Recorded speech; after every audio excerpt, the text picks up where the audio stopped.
ایک یہودی تھا، بلکہ یہودیوں کا عالم تھا. اس نے ایک دن حضرت بلال حبشی سے کہا کہ مجھے پتہ چلا ہے کہ آپ حضور کے مہمانوں کے لیے سارے بندوبست کرتے ہیں اور بعض اوقات آپ قرض بھی لیتے ہیں، تو میرے پاس کچھ اضافی پیسے پڑے ہوتے ہیں، مجھ سے قرضہ لے لینا. حضرت بلال نے کہا ٹھیک ہے، قرضہ اس سے لے لیا. ایک مقررہ میعاد، ایک وعدہ اس کے ساتھ طے ہو گیا. سیدنا بلال حبشی رضی اللہ تعالیٰ عنہ نے وہ پیسے لا کے مہمانوں پر خرچ کر دیے. ابھی اس وعدے میں نا پیسے لوٹانے میں کچھ دن باقی تھے. نبی کریم علیہ السلام، سیدنا فاروق اعظم، چند اور صحابہ مدینہ منورہ کے ایک چوک میں موجود تھے، تو وہ یہودی مطالبہ کرنے آ گیا. آپ کو میری پوری بات کی سمجھ آ رہی ہے؟ یعنی ابھی جو معاہدہ ہے، جو طے شدہ تاریخ ہے، اس میں دن باقی ہیں. اس نے آ کے کہا میرے پیسے دیں. تو نبی پاک علیہ السلام نے فرمایا ابھی تو وعدے میں وقت باقی ہے. اس نے معاذ اللہ سخت باتیں کرنی شروع کر دی، سخت. اب آپ کے پاس دلیل بھی ہو، آپ سچے بھی ہو، وعدے میں ٹائم بھی ہو، تو کسی کی سخت بات سنی جاتی ہے. اور جہاں بھائی وعدہ آئے گا تو دیکھی جائے گی تیری اتنی ضرورت. اب جب اس نے سخت بات کی تو سیدنا عمر فاروق نے تلوار پہ ہاتھ رکھا. حضرت عمر ہے نا، شیر ہے نا اللہ رسول کے، ہاتھ رکھا تلوار پر. نبی پاک علیہ السلام نے فرمایا عمر جلدی نہ کر.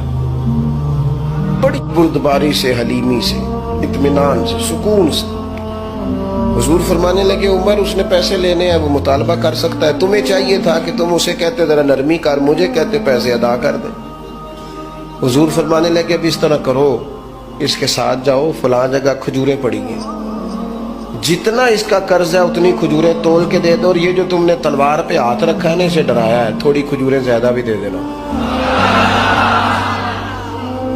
آپ کا بردبار ہونا، حلیم الطبع ہونا، مزاج میں ٹھہراؤ ہونا، سکون ہونا، یہ بڑا بندے کو نا وفادار بنا دیتا ہے.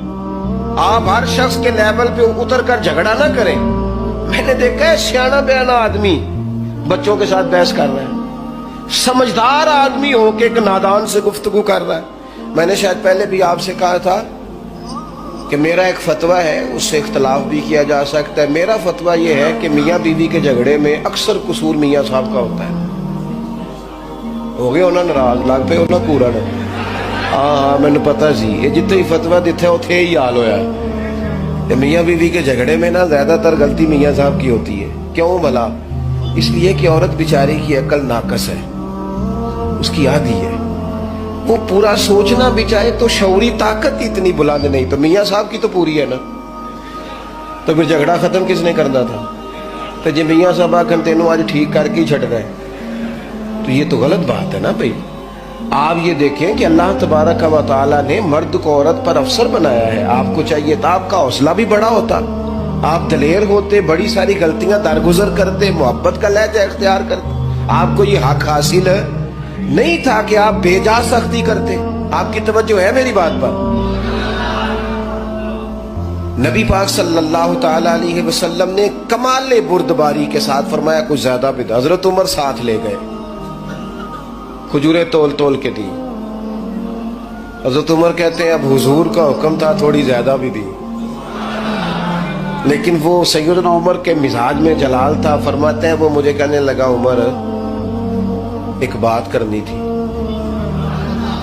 کہتے ہیں مجھے غصہ تھا، میں اس کو پر نرمی کر ہی نہیں رہا تھا. میں نے کہا جی کیا بات کرنی تھی؟ کھجوریں لے جائیں، آپ کا کام ہو گیا.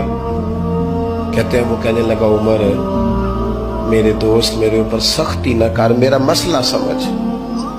میں نے کہا وہ کیا؟ کہنے لگا میں یہودیوں کا عالم ہوں، تورات جانتا ہوں. میں نے نا تورات میں آخری نبی اللہ کے محبوب علیہ السلام کی جتنی شانیں پڑھی تھی نا، وہ ساری رسول پاک میں موجود ہے. ایک شان میں نے یہ حضور کی پڑھی تھی کہ وہ بڑے حلیم ہوں گے، بڑے بردبار ہوں گے، ان کے مزاج میں کمال حوصلہ ہوگا، اور جتنا جتنا کوئی جہالت کرتا جائے گا محبوب کی بردباری اتنی بڑھتی جائے گی. عمر میں نے جان بوجھ کے قرضہ دیا تھا، باقی ساری شانیں دیکھ لی تھی، یہ میں دیکھنا چاہتا تھا. میں نے قرضہ بھی جان بوجھ کے دیا، وقت سے پہلے بھی جان بوجھ کے آیا، سخت باتیں بھی معاذ اللہ کی، لیکن جب رسول پاک صلی اللہ علیہ وسلم کی بردباری، حوصلہ اور وفاداری دیکھی تو عمر اب تو مہربانی کرنا، مجھے لے چلنا